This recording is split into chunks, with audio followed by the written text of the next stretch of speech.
Welcome to Baxter Bell Yoga. I'm Baxter Bell. I'm here at the Oakland Yoga Studio.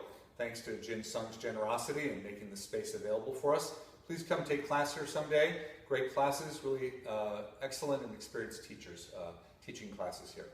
So today I'm going to share with you a dynamic version of downward facing dog.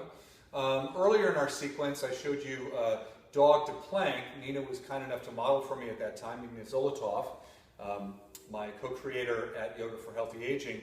But today I'm going to show you a version that involves a blanket for padding for your knees and your sticky mat. It's very simple, and it comes out of the hands and knees position that we use for cat-cow, but the arm position is a little different. And the key feature for this one that people often get confused about is that when you come down to the starting position, your hips stay right over your knees. You don't swing your shoulders forward and come into a high cobra. You kind of save that for another time.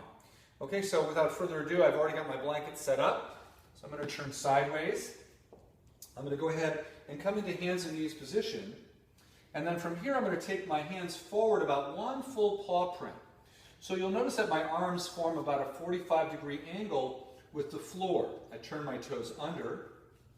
And the first time or two you come into this, you do not need to straighten your legs all the way. In fact, I'm going to demonstrate it with the knees slightly bent.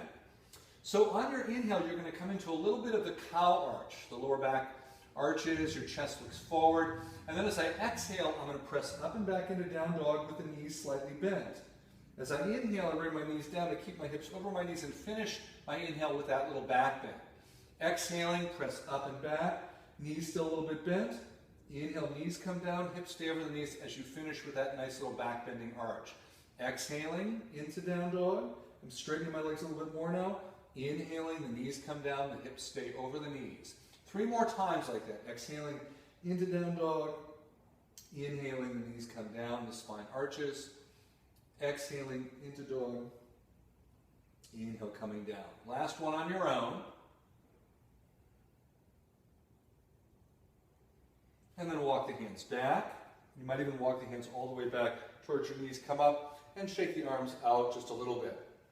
So that dynamic sequence allows you to gradually warm up into downward dog.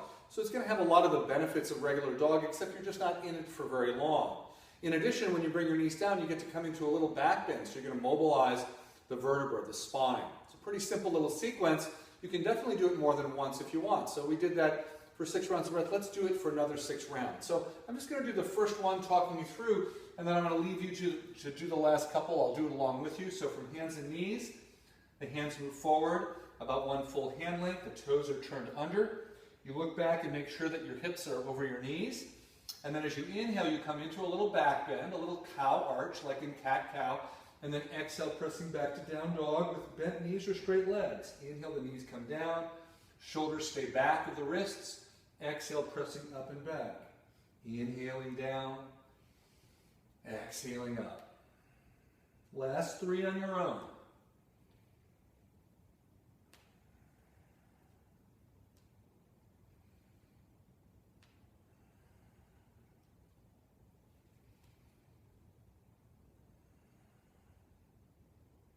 When you're done with the last one, walk the hands in, come up to kneeling for a moment, shake out the hands, and then release the action for a moment. So a lot of people like to do that little sequence and then add in a nice long down dog after that. It's a great way to warm up for a long held static downward dog. So if you feel like playing with that or throwing that in, give that a try the next time you do dynamic dog sequence. So that's it for today. Thanks for joining me. Please follow me on my website, baxterbell.com, on my blog site, Yoga for Healthy Aging, and don't forget that I have longer practices at the practice channel on yogauonline.com. Until the next time, namaste.